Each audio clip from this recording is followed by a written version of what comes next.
Back to today's video. In this video, we're going to be taking a look at the Super Sherman Stinky.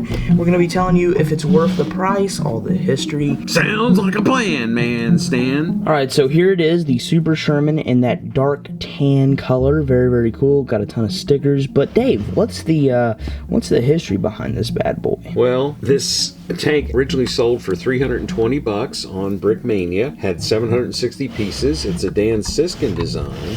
In fact, about a year or so ago, one sold from Brickmania Vault for $480. There's a lot of history behind this tank. Desperate times, as you know, often call for desperate measures. So the fledgling state of Israel found itself, of course, fighting for its very life. And in 1965, they unveiled a variant of the Sherman M4A1. Specifically, they took that famous tank and they added a French 105mm model F1 gun to it. And bam! They had the Super Sherman, or Isherman, which means Israeli Sherman. And the IDF, that's the Israeli Defense Force, never used those nicknames officially, but that's what we've used. It was first unveiled on Israeli Independence Day in 1965, and they had enough on hand where it participated in the 6 Days War in 1967, where they took on World War II era Soviet T-34 85 tanks, and they also again saw action in the 1973 Yom Kippur War against much more modern tanks. And this particular model here is a prime example of taking something that was basically obsolete, modifying it a little bit, updating it, and yeah. So first of all, we got this from the instructions that they have online. Currently, Dave has been hammering out those, and I think he loves doing it.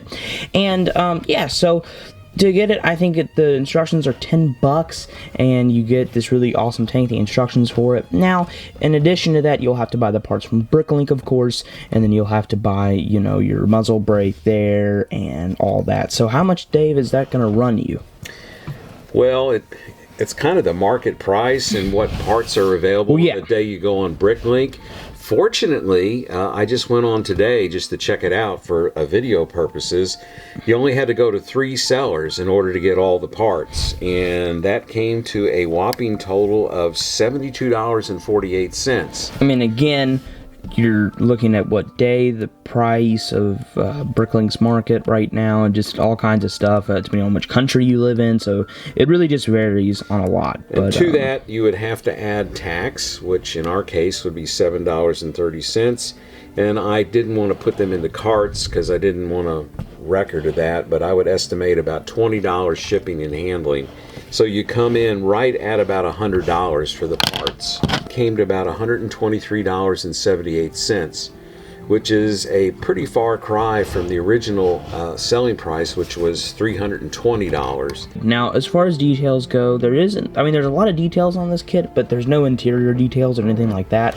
In fact, if you do, you know, say you take this off, you take the turret off, they covered a lot of space in there that they otherwise probably didn't need to do that. Maybe it was to make it more sturdy, and I guess to get this to attach. But anyway, I think there was a lot of wasted space that could be used in there if you wanted to do your own mod to it. But anyway, but they don't give you any kind of interior space to speak of.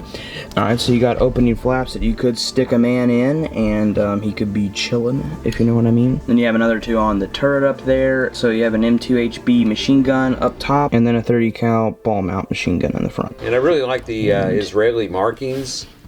Yes, which is a sticker pack. If I understand Hebrew correctly, that is the 3rd letter in the Hebrew alphabet, which is actually our G. It's called the Gimel. So I think that just really adds a nice touch to it. You know, really the only complaint about this is every time you pick this up, every time you try to move this little wheel comes out. And in the original design, it was even like that, which would even be more unstable. So Dave added that little 1x1 there to give it a little bit more, but still, I mean, every single time you try to pick up this, it just falls out. So yeah, that's really the only complaint. And if I'm ever going to be displaying this or anything, you're not going to be moving it around. But if you are playing with it or something, then you might just want to take that off because it's kind of annoying. For a Brickmania kit, it's pretty sturdy. I mean, obviously you don't want to go throwing this around, but I mean, you're just doing that general play. When I was building it, it came together really solidly. Sometimes things will collapse on you when you're building, but this was just a really solid, very satisfying build. Yeah, so no complaints building wise. This was originally a Dan Siskin kit. So that was the Super Sherman. I think it's definitely worth the money, as it is, you know, buying from the ebooks. Awesome kit. Aren't any minifigures really to speak of that can go along with this on brickmania.com right now. Right now, in the original kit, you did get one minifig. Yeah. Which I wish we had. Very satisfying build. Yep. I enjoyed putting it together, and it just, I think, looks really striking and really dope in that tan color, and it's just a beast of a machine. Yep, definitely. So, yeah, head over to brickmania.com and pick one up, and yeah, pretty cool. Goodbye.